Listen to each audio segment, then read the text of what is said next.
Olga, so you mentioned that when at the time you were pursuing your QLTS, when you were studying to become an English qualified solicitor, you had a brief period where there was a spiritual guru who helped you pick yourself up and fight the fight, basically.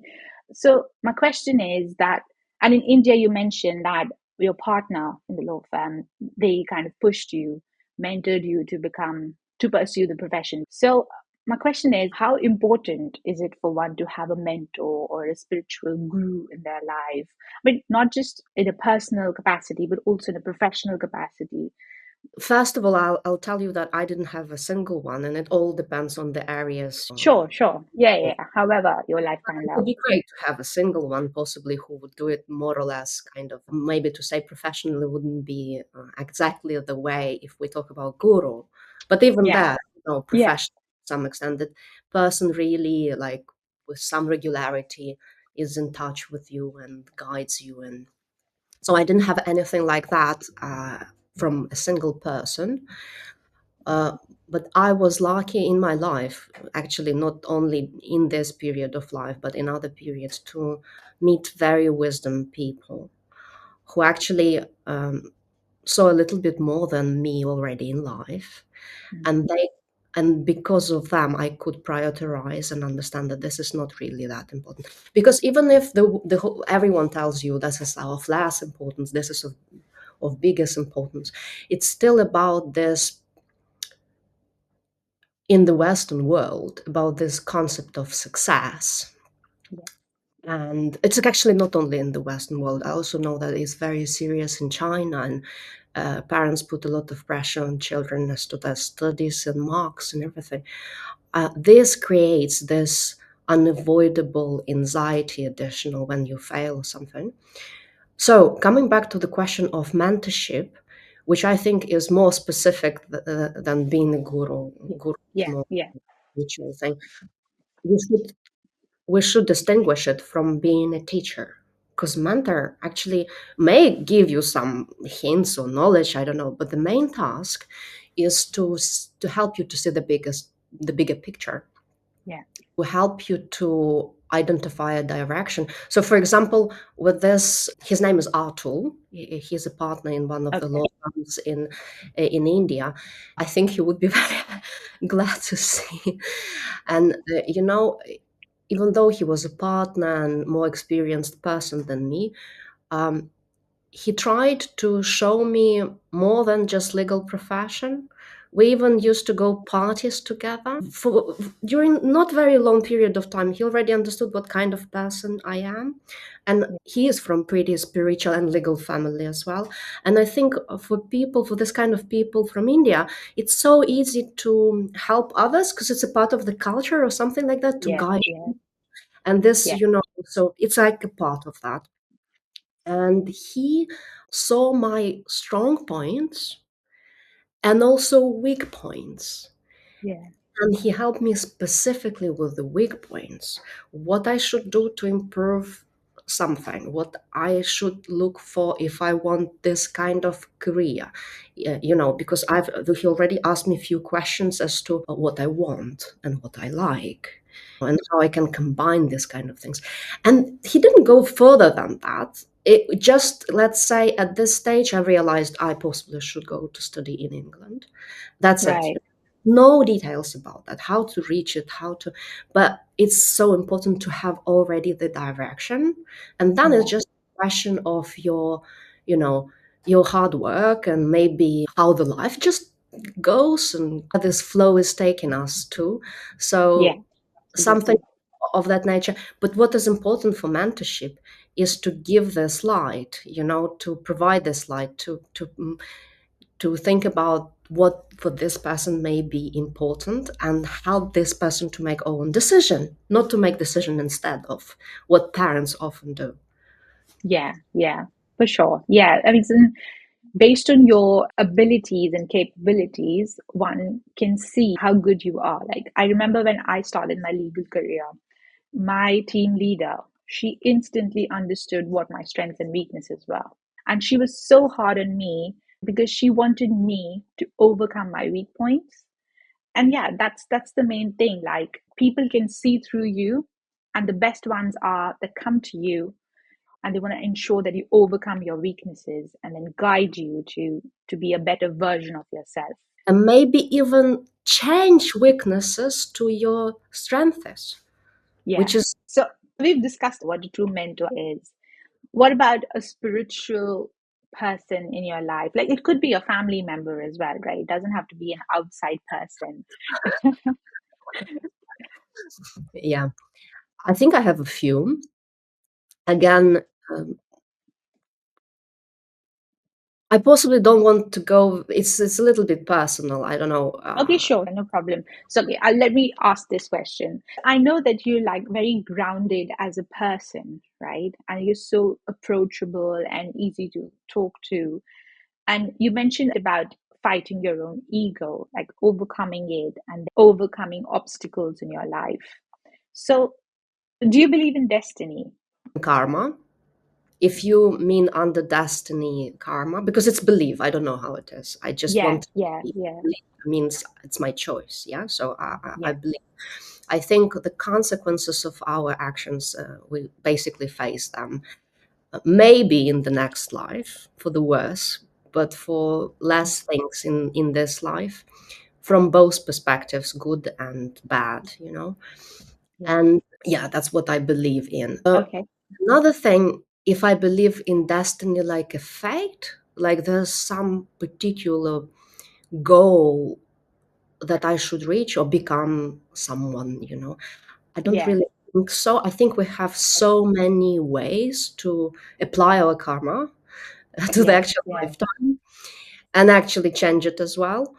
So to big extent, I was going with the flow, to be honest. And exactly when I started to go with the flow, it was with the business.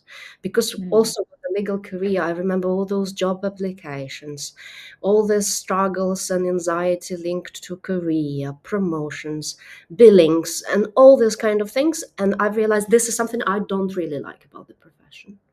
This is Sure. kind Sure. of, yeah, like everything has you know, bad and good sides, Absolutely. everything. So I Absolutely. would say that those are the small minuses which I didn't like, and this crazy competition within the profession as well. Oh, and Yeah. I didn't really like it. I'm more a chill person. I like to travel. I like to meet new people, and at the same time, I like the law. It's The law. Yeah. actually interesting for me. When I, for example, draft different scenarios or questions, my brain is satisfied. I Yeah. enjoy the Yeah. work.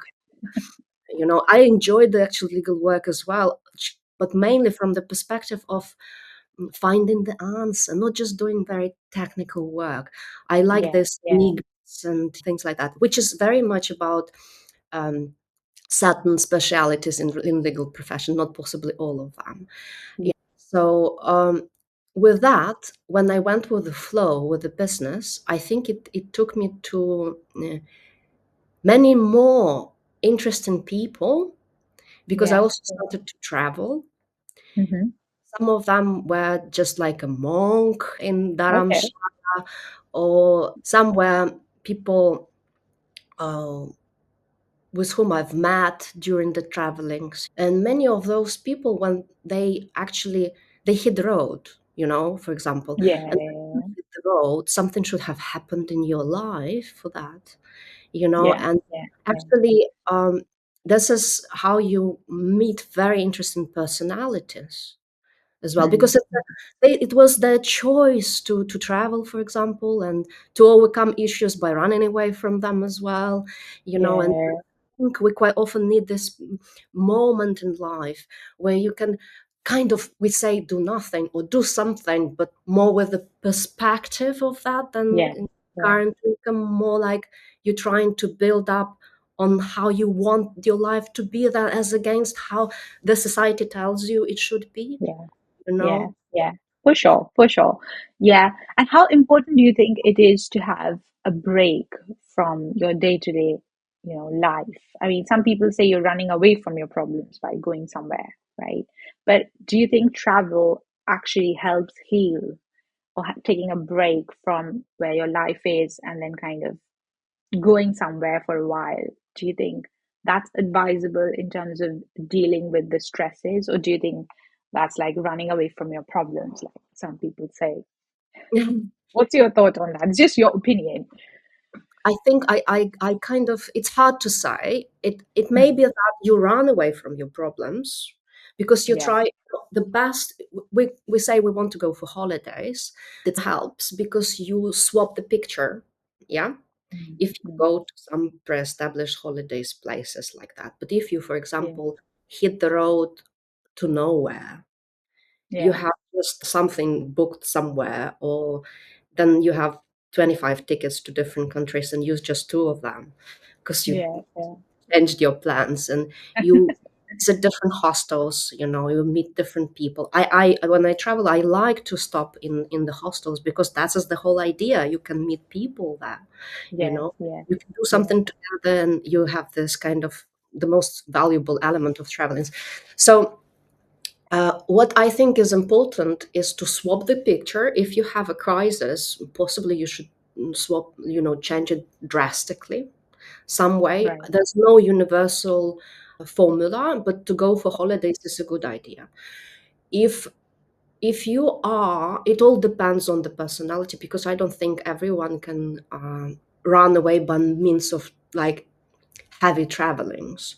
Maybe Yeah. they Yeah. make the problem even bigger, got into issues because, while traveling, I came across many different sad stories too, which is Yeah. also, so it all depends on the person. But if we think in essence, it's about making some big change, which completely, or as much as possible, separate you from the crisis that you have, and all the energy and negative that you have from those failures and problems and everything, you can channel into something else.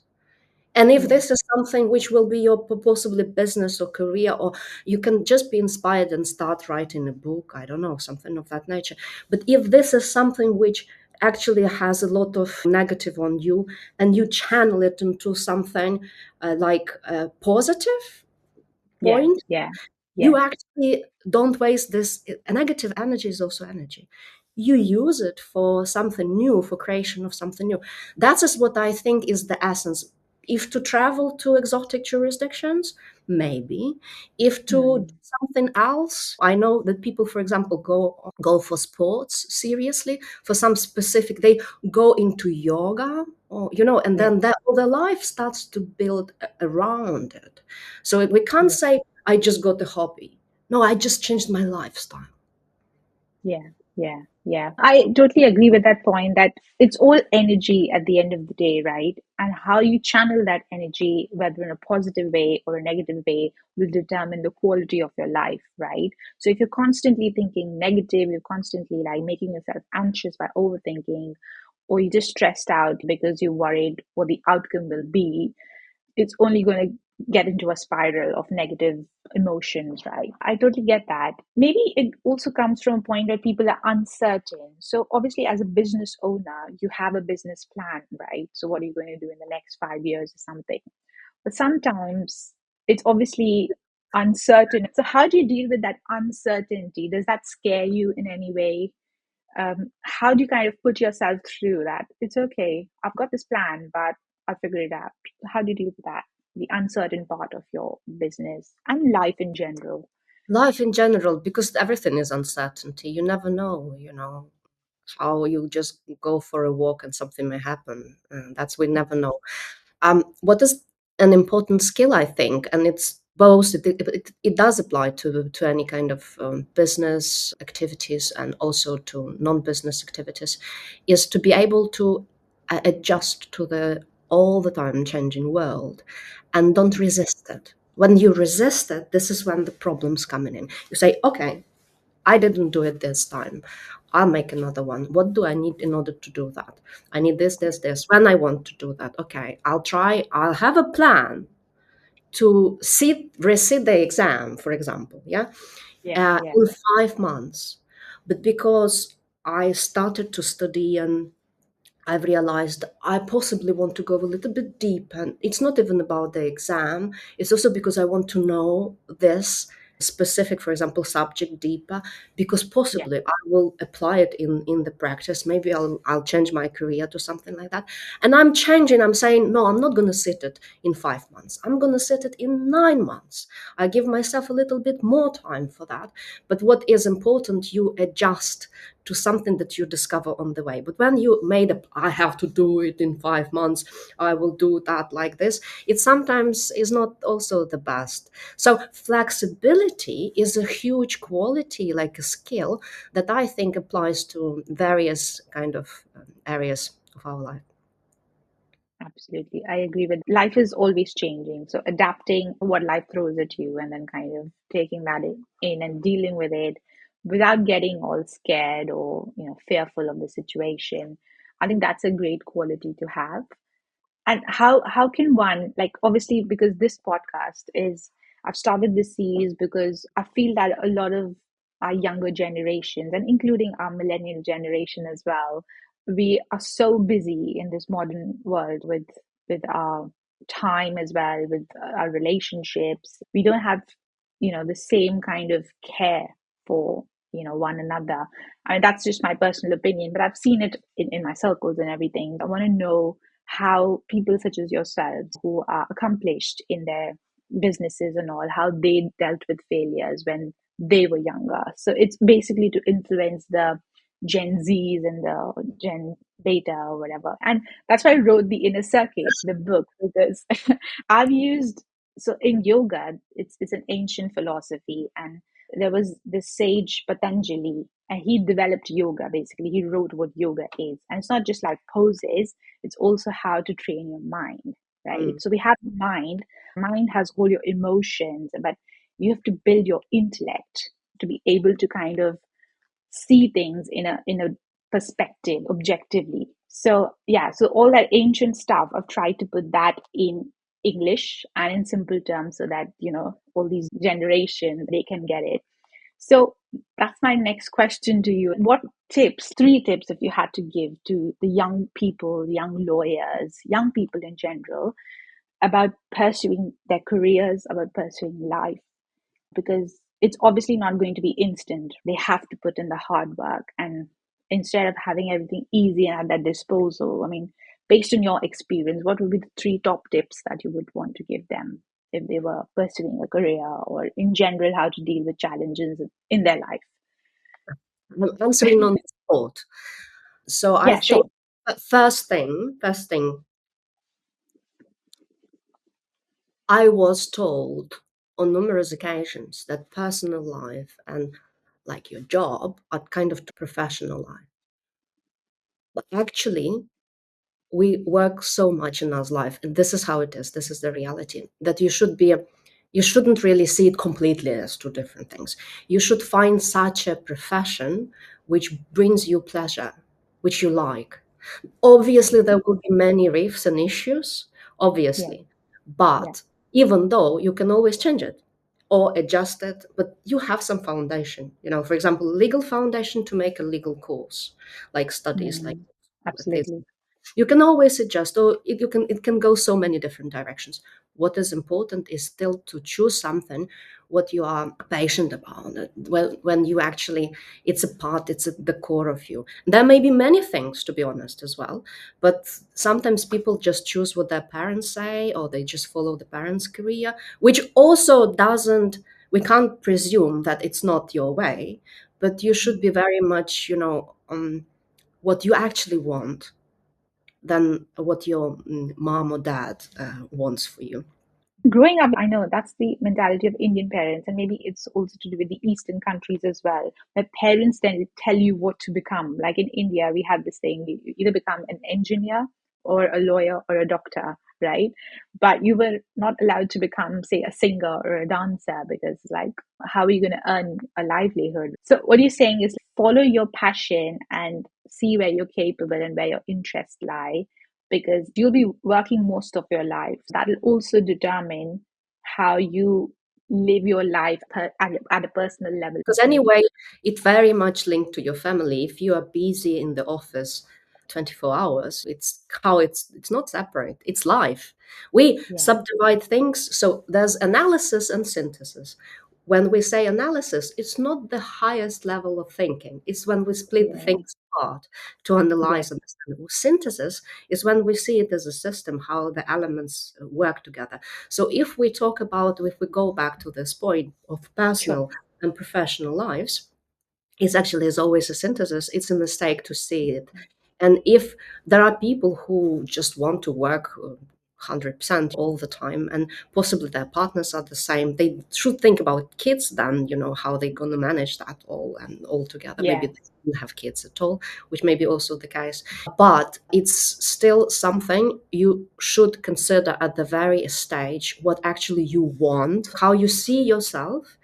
Yeah. And to answer this question, what you want, you should also answer the question, which is way easier, what you like. Mm.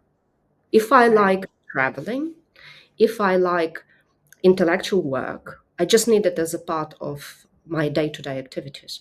So Yeah. this business, this lifestyle is for me, Yeah. right? Yeah. If I think further about family, I would search for a person who likes the same lifestyle, because Mm. otherwise it's not going to work. Yeah. Yeah. So Yeah. we will say, think from early stage about what actually you want and what Hmm. actually, and then be flexible. Yeah. Okay. I was point number three, the three tips. So there are three: what you want, what you like, and be flexible. Okay, got it. Nice. Do you have any question for me? How was it to write a book? I also I'm just considering it from my perspective. I'm a very proactive person, Yeah, uh, yeah. and I think it needs so much everything. Tell me what it needs to sit down and write, especially such a spiritual book as yours. Yeah, sure. So before even I became a mother last year, I really wanted to. I know a lot of friends who were going through depression and anxiety, and I figured because we reach a stage in our life where, especially with Indian parents, where by 25 they want us to get a job, but after that they want us to get married. So by 30, if you're not married, you have a problem. You're not good enough, or something's wrong with you. And I had some friends who were 30 and weren't married, and now obviously the time was ticking. But like, how do you find a partner? As a result of that pressure, they were just facing anxiety and all of that. And I really wanted to help them. You can only say it's okay to someone, and they're like, you don't get it, what the pressure is. But I do, because I face similar pressure as well. But then there is a way to deal with things. And I feel like life will always throw challenges. It's very rare that smooth sailing in life. So when I learned about yoga, when I did yoga, I actually learned that it's about everything's about how you perceive things and how you can control things with your mind. So that the whole thing about intellect that I was talking about, you need to build that intellect to see everything objectively and not react to everything. Because I think with this whole social media and everything, people are just getting bombarded with a lot of information, and they're not processing it, and they're just scrolling mindlessly, and then you're getting so much information that you don't have a moment for you, and you're Mm, just reacting constantly. This whole philosophy about yoga and how to control the mind and how to develop your mind, which is what I call the inner circuit.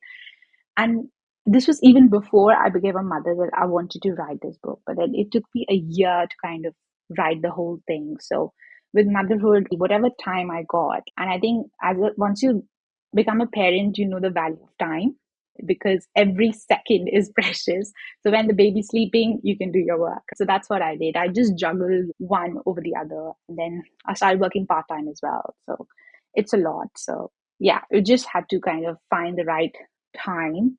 But I was focused, like I wanted to get it out. if you don't now, you possibly are not going to do Yeah, it. you keep delaying it. I will do it. I will do it. So I gave myself a date. By this date, this book has to be published.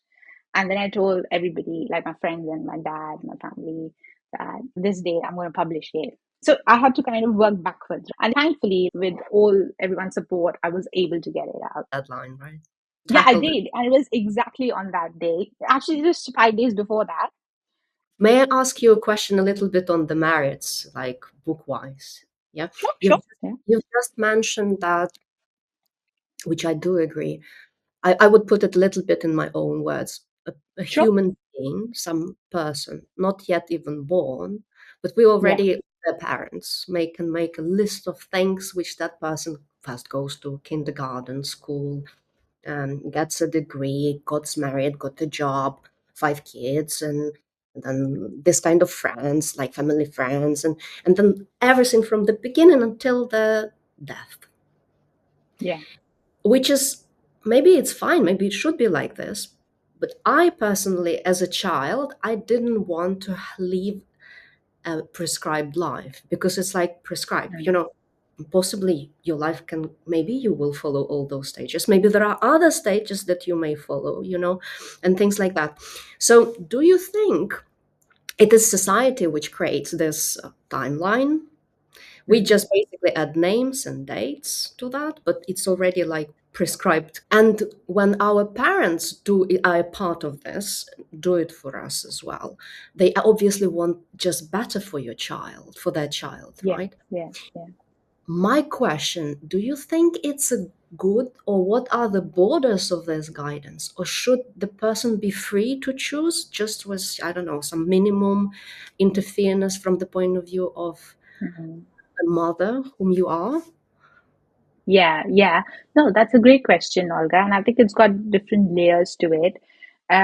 See, when a child is born, like even when the child is in the womb, right? So it's absorbing everything that the mother thinks, right? And we also in our religion believe that we will be reincarnated or we've come from somewhere, some other life, right? And we carry something which are called impressions from a previous life as well, which are called sanskars in Hindi. So the soul, I don't know if you believe in the soul, but there is a soul in all of us. So the soul carries these impressions already when it comes to the womb. Then obviously what the mother's thinking and feeding, whatever she's reading and listening to, the environment also makes an impact on how the child is. So if there is a lot of anger around her, or if she's an angry person, it's bound that the child will absorb those kind of negative qualities. So right from the womb, the mother is kind of shaping how the child will become. So once a child is born, if you create a very loving environment for your child, the child is bound to learn those things. As I've seen my son grow, I've seen that he starts to copy everything that you're doing. So if you're being angry with him, he will be angry. If you're joking and laughing with him and giggling with him, he's going to be happier and he's going to be probably learning things. He's really watching and learning, literally. But I think as you grow older, we start to develop our own personalities. And it's also a scientific study that by 25 years of age, your mind is fully developed. So, up until that point, your mind, your brain is still developing. As they grow older, they start developing their own mind, their own way of thinking. I feel rather than imposing on them, parents should actually understand and talk to them and then teach them in a way that they understand rather than imposing, like, no, you have to be this way or you have to be that way or you can pursue this career, because then the child starts becoming rebellious. If you don't, then you're going against your nature, yourself. And if you're not allowed to do that, you tend to get rebellious and then you become say disobedient, you become angry, you become naughty or whatever. So there's a point when the child grows up and the parents start to get older, so they start needing the child more, right? So how you've actually been with your kid determines how they will be with you. If you've been bad with your kids or negligent with your kids or you've been angry with your kids, it's the chance, highly likely chance, that when they grow up, they're going to be same with you. But if you've been considerate and happy, This but is again, that's not the rule. It depends from person to person. But that's why I said there's a likely chance that they become the same way they were treated. There's no right or wrong way. But when you ask about guidance, I feel it shouldn't be like nothing should be imposed on the kid. They should be made to understand, look, these are the things. If you do it in this way, you probably get X result, which is better for you. You have to mold them in a positive way. And this goes out throughout life. This is with anybody you meet, not just your parents. People and society will try to put you in a box. They will try to put a label on you, like say you're 30, you need to have a kid. You're 35, you need to buy a house. You don't have to put yourself in a box. It's your life. You want to lead it in a way that is healthy, sustainable, and you're happy at the end of the day, and the people around you are happy. You can't be selfish also and be like, I'm happy, I don't care about others. You have to have that empathy with people around you. Even if your parents are being difficult with you, and there are difficult parents, I think as if your intellect is grown enough, you can see that this person is being difficult, but I can deal with that person sensibly, then you already are in control of your emotions.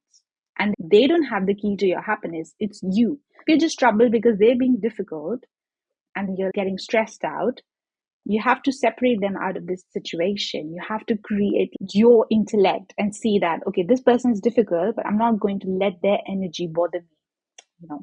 So it's a long drawn discussion, but the broader picture is that you have to take care of your own mental health, your own mind. You have to develop yourself in such a way that you are in control of your happiness. You can't expect it from somebody, and you have to be responsible. You have to be happy in your own self. And don't let others to insert their wishes into your life. Yeah, for sure. I think that's the key to be happy and keep going, because life is to keep going. Things cannot stop you from being happy. Son is not going to be married until he's, let's say, 35. You'll be fine with that. You are not going to put any pressure Yeah, on him. he can find, I'll be happy. I'm pretty chill in that sense. The other day we were somewhere and this lady comes to us and she's like, these are my granddaughters. They're 2 years old. Does your son want to date any of them? I was like, he's just 1 year old. Send me your CV. That's, that's, Oh, thank you so much amazing. for this interesting Thanks, conversation. Olga. Any final thoughts in general?